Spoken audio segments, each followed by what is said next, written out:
What's up, Evan? How's it going, Evan? And I believe that is Star Flores. Cool. Hey, Star. Morning. Oh, hey, Adam. How's it going? What's up, Adam? Star, you've been watching WandaVision? Nice. So I'm glad you think so. You know, it's so funny because, well, we're going to be talking about WandaVision in a little bit, but there's mixed reviews coming in. So we're hopefully going to be able to set everybody up with a, I don't know, I guess a cheat sheet, if you will, to make it a little more easier to understand. How's it going, everybody? Welcome to another episode of the Murphy Street Podcast. I'm Murphy, your host. Joining me today, as always, my man Bronson on my left. Hello. My guy CeeLo to my right. How's it? Rules of Murphy Street are still the same. Shoes and slippers at the door. Come inside and let's talk story. Let's jump right into it. Today marks the 1-year anniversary of the unfortunate and untimely demise of Kobe Bryant and the 9 other souls that were on that helicopter. Kobe Bryant was such a big figure in the world, and I don't think people really realized it until he passed away. You first were like, wait, nah, this can't be real. I want to say that the first news entity to break the news was TMZ. Yeah. You don't expect to hear something of that gravity from an outlet like TMZ. I've met Kobe just a handful of times. I was able to, kind of get to know him a little bit, but nothing to the point where I should have been as shaken or as hurt as I was. But it was kind of cool to see that I wasn't the only person feeling that. So here's the question is, why are we, as a show that's for collectors, by collectors, talking about Kobe Bryant? Well, I got 2 reasons right in front of you, but it should be relatively obvious. And it's because of the fact that he's had such a polarizing, I guess, presence in the entity of sports cards, in memorabilia collecting, in shoe collecting, sneaker culture, and of course figures. So it just makes sense that we had to talk to and pay tribute to Kobe Bryant. The other reason why I wanted to bring it up is that he was heading to directing, and who knows what Kobe could have done if he had gotten the opportunity to, because Dear Basketball was an amazing short. If you have not watched it, I definitely suggest that you do so, because it is a fantastic piece done by Kobe Bryant. It gives you a good look at who he was. Once again, on the anniversary of Kobe Bryant, we still miss you, dude. And thank you for everything that you contributed to us. Okay, now for the part that we promised you guys, let's talk about WandaVision. What we're here to talk about today is episode 3. The name of it was Now in Color. This one had transitioned from the 50s, moved into the 70s now, so this is the era that we're working in. I know that it's had mixed reviews, and I know that people are kind of confused. So we'll start from the top. It's amazing how the director truly tries to disorient the audience by playing laughing tracks right before and sometimes right into the parts where it's supposed to feel uneasy. Mm-hmm. So like that one time where Vision was like, yeah, but something is wrong, isn't it? Right? And he sits down and he talks to her, and then they do like a jump cut back to where he was, and then he kind of changes that dialogue. But it's funny because right at the beginning of that, there's a laugh track, and I'm like, dude, you're not supposed to be laughing right now. There's nothing funny about this. And I felt like that was one of the things that they did on purpose, to try and kind of like shake you loose from what you normally feel like is a safe place. So what that does is it punctuates, if not exaggerates, that uneasy feeling. So anything that you guys notice before we go into the technical aspects about it? It's going in the right direction for me. Or I think it was a smart move to put those 2 first episodes together. And I agree with you. For Marvel fans, like you kind of want it to progress forward to, of course, excitement and action and all the fun Easter eggs and stuff that you can hunt down later on. So I think it was kind of smart to put those 2 episodes together, and then the second week you have something that's a little more revealing towards the end of the episode. Yeah. But I liked it. I think they're doing that kind of eeriness for a reason, because it should go into Doctor Strange and the Multiverse of Madness. Right. And that's why I really think Mephisto's coming, because he is that eerie devil and demon hell character. And I think we pretty much diagnosed it correctly as to where Mephisto is being referenced by Agnes as though he's Ralph. Yes, and I'm glad we have Wiccan and Speed in here now, officially, as Billy and Tommy. I do have a question regarding that in a little bit. Ron, what about you? I'm thinking the first 2 episodes, I think the first one was 50s, and then the second one was 60s, and then of course this one's 70s. Yes. My hope is that it progresses like 80s, 90s. Wouldn't that be cool? Like, yeah, absolutely. That's my assumption. Yes, it's going to keep going until it just breaks reality. We were even talking about it after the episode. Like, I was like, isn't it kind of weird how she got pregnant in the previous episode? Like, she just, she announced her pregnancy and all that, and then all of a sudden she's like giving birth. Yeah. And then I'm like, wait, they were just in the 50s. Yeah. And then how did they? I don't know. I like that progression because I heard somebody compare it to Rosemary's Baby. Oh. Right, so you have this possible entity, because obviously it's not going by human time, so Right. she's got something growing inside of her, like very, really, really quickly.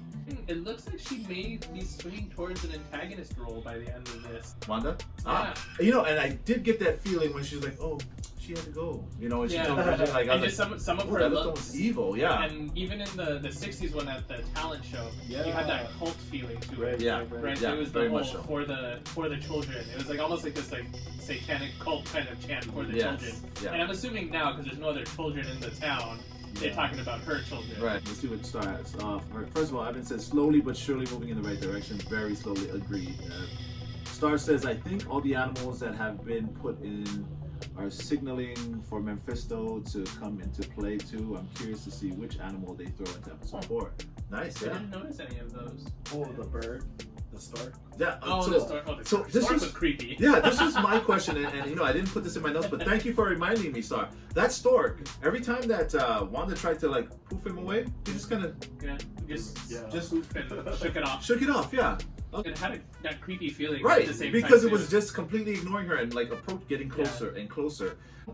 Let's talk about Tommy and Billy. We read an article from TheVerge.com. The writer was Julia Alexander. She did an amazing job of really picking apart this third episode and kind of laying it out for us. So, Tommy and Billy Maximoff are actually the first iteration of the children, Wiccan and Speed. They do come to life by some version of Mephisto's power, and then they're devoured. Technically, they are devoured by Master Pandemonium, but ultimately they're devoured by Mephisto. I'm wondering how they'll accomplish this in the show, or I think they're gonna smooth it out and not actually not see go them that get. direction. Yeah. They may have some sort of transition to where they're freed from like a Mephisto grasp or something like that. Because it was a 3-year span in which Wanda Maximoff actually lost the children and got Wiccan and Speed back in the West Coast Avengers. Granted, we're working with a much smaller frame of time, or are we? I mean, will they slow play that as well? Yeah. But I just found it odd that they introduced the children so early. I mean, granted, we're headed towards a horror show with Multiverse of Madness, but are we going to start to get that this soon? There's 2 reasons why I think they're introducing them this early. Okay. One, new Avengers, Yes. and second, the announcement for mutants. They confirmed that this show is gonna kind of go House of M territory. I did not know And that. Wanda has the ability to say that there be mutants, or she also may have killed all the mutants. That's the reason I think this is coming out Okay. now. So new Avengers and mutants coming off of this. That's my guess. Geraldine, her name is actually Monica Rambeau in the show. Is she making sure that Wanda doesn't destroy reality, or you know, while playing out this life in her mind, or is she trying to help Wanda escape? I think she's kind of doing both. From what I hear she's Captain Marvel. Captain Marvel, yeah, the daughter. Yeah, I heard the same thing too. I mean, when she mentioned Ultron, I was like, wow. Yeah. I have a feeling Monica's not part of the actual townspeople. Gotcha. She made it in Well- as like the bee suit guy. She's definitely coming into it, and Wanda may not know that she wasn't part of the townspeople for the most part. But I think the purpose is to try to pull Wanda out of this. Her Okay. created reality safely, because obviously she wears her sword. Right. You know, she Yeah, has with the emblem on the chain. You know, I think they're trying to end this reality without it being destroyed. And you never know. They may know that it's some sort of evil dimension reality that she's either stuck in or she created that she doesn't want to. Let's talk about Agnes. Is probably the character known as Agatha Harkness. She's a witch known for 2 things. For one, being the protector of Frank Richards, who's the son of Reed and Sue Richards, ushering in Phase 4, the Fantastic Four. So 2, she is responsible for mind wiping Wanda Maximoff after she loses Tommy and Billy. I'm hoping Agnes is Agatha, because then my dreams will come to reality and she will do the MonsterVerse. I think she's there to keep people in line to complete whatever they're wanting to do.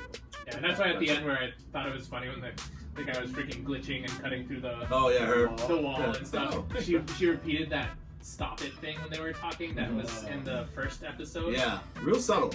We're getting that little repetition in there. There's just that stop it when I don't remember her name. She looks at Wanda and she looks like she's almost literally looking at Wanda saying, please allow this to stop. Yeah.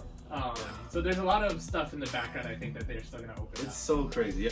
Well, I was talking to CeeLo about that portion in the show where I thought it was my TV at first. I love that. And I had two I love that. I'm like, wait a second, something just happened. Oh, good. I wasn't the only one that thought my TV. See, Apparently, you and Star thought your TV was broke. And I told him, I was like, man, that was supposed to happen. Yeah. just this whole series is very bizarre. Uh-huh. It has that kind of like Twilight Zone feel to Yes, it. I So, totally agree. Also, the commercial in this one was for Hydra. Yeah, the soap. Yes. Do you know where the soap is from? No. It's from one of the Marvel TV shows, Agents of S.H.I.E.L.D., where he had this belief that there was a Hydra soap, and it was a mind-controlling soap. Oh, I love it. As all of these things are kind of popping up, I'm like, dude, Yeah. these are huge Yeah, Easter eggs. Yeah. And like the blinking light, I finally found out why that was in Okay, comics. So in Ultron, and I gotta rewatch it, there was a time when one of the Stark bombs dropped in, and Yeah, all they and saw it was was a red yeah, light. it was when Wanda Maximoff, I think, was retelling the story of their Yeah. childhood of why they hate Tony Stark. Yeah, and so it's kind of cool. Like they're pulling all of these kind of things from these different Mind-blowing. shows and movies that are popping up. All right, so guys, this is a lot, but then again, this is the MCU, which means that this might seem like a small story, but it always lends itself to a much larger, overarching picture that feels more and more like Doctor Strange, Multiverse of Madness, right? So we know where we're stepping into. So let's look at the facts before we close out this topic. One, in the comics, Doctor Strange actually steps into a version of hell to save the Fantastic Four from Mephisto. Now, again, we're talking about the Fantastic Four. Well, you know it's coming. The Fantastic Four? Yeah. You know? Okay. Yeah, that was part of the Disney investors announcement. Oh, awesome. Okay, now we see how they're starting to line it up. And the second point, one of Mephisto's most famous storylines involves Peter Parker. And lastly, we know that Doctor Strange 2, Multiverse of Madness, is connected to Spider-Man 3.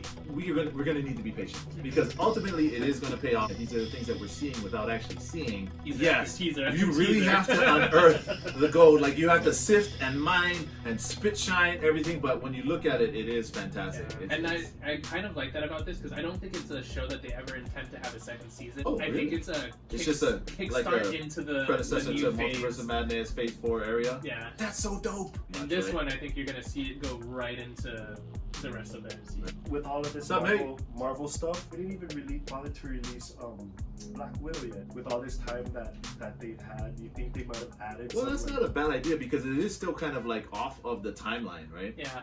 And even like with Black Panther, right? But that might have altered some of the timeline too. Well, it's definitely going to alter the storyline there. Yeah. But maybe there's a reason why Black Widow wasn't released as soon as like Mulan or like Onward. No, basically, guys, Mephisto is kind of this bonding agent between everything we're talking about right now. So, CeeLo's dreams are going to come true. You know why though? Ghost Rider. Yes. Blade. Right. So let's take into account the remaining variables, what we don't know. All right. So one, we still don't know where or how Jimmy Woo and Darcy Lewis play into this, but we know that they do. We still don't know what Monica Rambeau's main job is at this point. And last but not least, does anybody stop to wonder where the heck did Vision's body go? Vision may not be necessarily dead Done. moving forward. Yeah. We are at that part of our show where we like to call What's on My Table. So because it is Kobe Bryant's anniversary, and we do have the two guys here, this one is a limited edition Kobe Bryant run, and the reason why I really wanted this is because it's kind of like the entirety of Kobe's career in one snapshot. It has all 5 championships and his MVP trophy.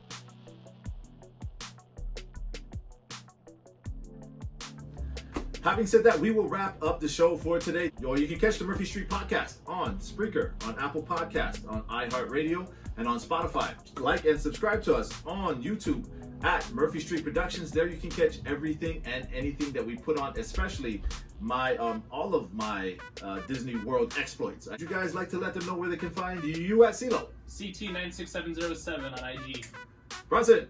And you can find me on nosnub_toybox. You can find me at Murphy Street 808. That is MurphyStreet 808. Once again, thank you guys very much. Want to thank our sponsors, our partner sponsor From the Heart Hawaii, and also Garen Chun going into season 2. We really appreciate you guys very much. So until we see you guys next time, you guys, don't forget your slippers. Aloha. Aloha. Aloha.